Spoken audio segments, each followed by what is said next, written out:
Hey guys, it's Al from Altruistic Channel, and I wanted to touch base with the final part of the whole my personal journey aspect to spirituality.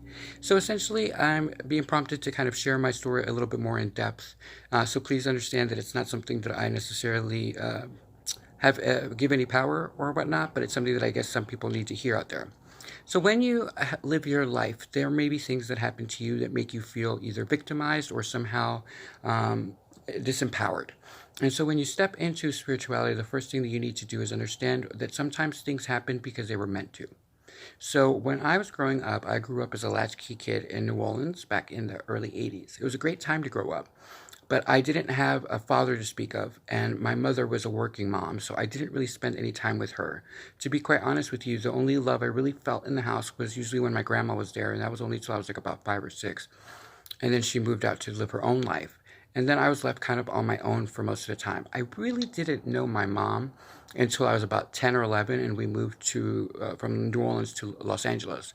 And I did that to reinforce her dreams and what she wanted to do. And so I never really understood what love would look like in that context. And she did love me. It's just it wasn't something physically shown that much. And so when the molestation happened, that was like one of the first things that really separated me into almost like a wolf-like mentality. You know, growing up in that situation, I was already a loner, and I didn't like anybody coming near me as it was. And I was very distant, and I was observant of people. You had to earn my trust, and that's just how I've always been. And then when the molestation happened, it kind of sealed that deal. And then by the time that we moved to Los Angeles, one of the first things that happened is I ended up in a cult. That's where the soul got broken. And that's where the true horrors of humanity came to light. And it wasn't necessarily always so much the physical aspect of it or the demand of not being able to go to school, the slave labor, or the pain and the horror of what it's like to be an adult in a child's body before puberty had even set in. But the crime really came about with the fact that it was hidden and that you couldn't tell anybody, and that your parents were just kind of in this cloud of disillusion or of an illusion that they thought that everything was fine, and no matter what you did, you weren't heard.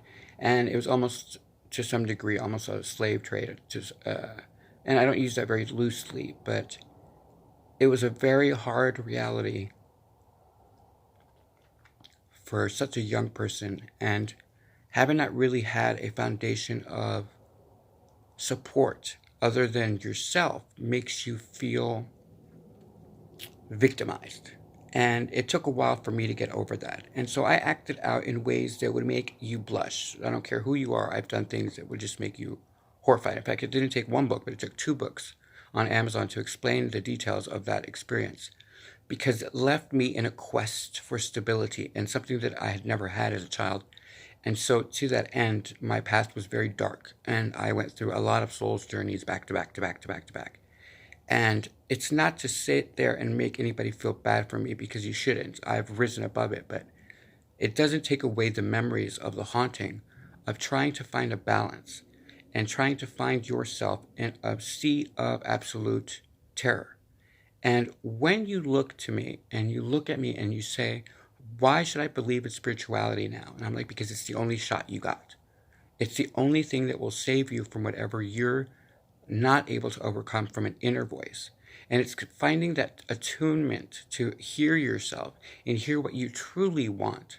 Because you run the danger of living the life I did, which is where you give your heart to everybody in the hopeless pursuit that you're chosen, and then they never choose you.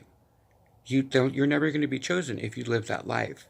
And I never was, and nobody has ever done. So the power that I have from within came from all of the dark work that I've had to do and understanding what it was that my soul was trying to experience, and trying to balance out the energies between the soul, me personally feeling like hell on earth for making the body go through that. Because as a body, I didn't know what was going on. So you had two contrary forces working, and they're supposed to be in tandem, but completely isolated from one another.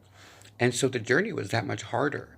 And so when you look to salvation, you have to look inwards, because you are mirroring everything that you believe of yourself to the world outside. And so no matter what successes you get, you're going to feel sometimes empty, because you haven't reached that state of thoroughly understanding why you had to do what you had to do.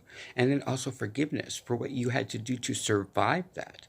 You know, I wish we could all sit there and pass judgment on drug addicts, but the truth is that in the world state of things where we are allowed to victimize the other person, rape and molest testosterone children, and do things that we are crimes against humanity, then you know what? Let them have the drugs until they are ready to get over that, because otherwise they wouldn't survive. These are soul crushing things that we allow happen to other human beings. And so when we speak of spirituality, we're not trying to deal with it. But in order to get there, we have to understand that some people have crutches, like sex addicts. Let them be sex addicts. If you were raped by your father, wouldn't you?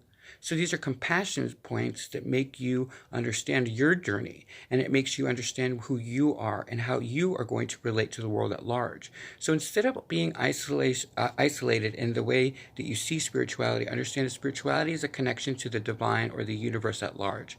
You're connecting with the community on a soul level in order to bring about a better way of life. Because in case you haven't noticed, things are pretty dark. We are completely polarized.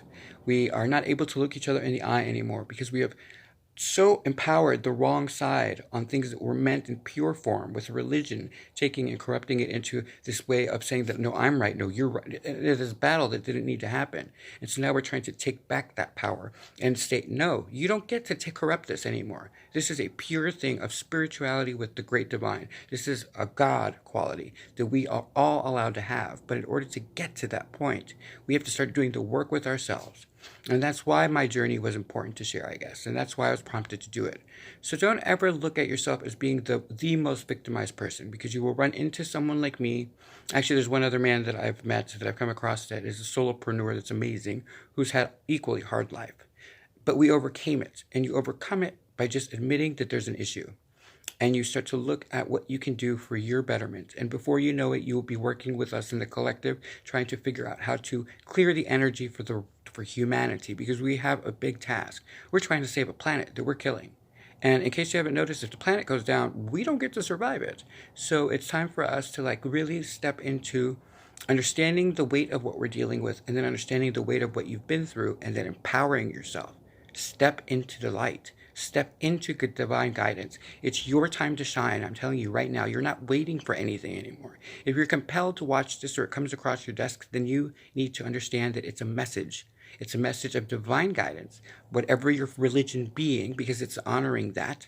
You can name it whatever you want. It's just you show up to look at it, and you're going to start working with it, because it's your soul trying to ask you to step up to the plate. It's divine time for us, and it's time for us to heal, and it's time for us to heal the planet. And that's all I wanted to say for Al on Altruistic Channels. Have a great one.